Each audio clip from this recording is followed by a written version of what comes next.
வணக்கம். ஊட்டியில் ஏடிபியில் சாப்பிட்டு வரேங்க. ஒரு ஆனியன் தோசை சொன்னேன். ஆனியன் தோசை எப்படி பண்ணிடுறாங்க பாருங்க. ஆனியன் தோசை தனியாக இருக்குது, ஆனியன் தனியாக இருக்குது. ஆனியன் தோசை கேட்டால் தோசை தனியாக வச்சுட்டா ஆனியன் தனியாக வச்சுட்டேன்.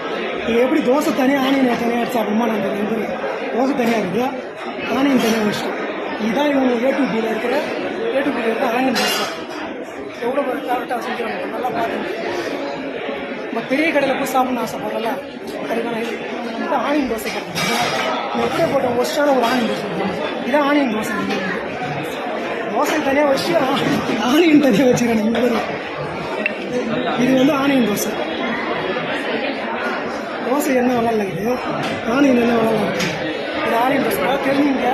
எப்போ போனாலும் இந்த கல்வண்டியில் போகிற கடையில் இருக்காங்க, இந்த பெரிய கடையில் இருக்குது. அதில் இருக்கிற ப்ராடக்ட்டு இதில் இருக்காது. சும்மா பேருக்கு தான் இந்த தான் மீதி எல்லாம் வேஸ்ட் பண்ணுவாங்க. எனக்கு இன்னமும் மனசே கேட்குறேன், சாப்பிட்றதுக்கும் தோணல, மனசே கேட்குறேன்.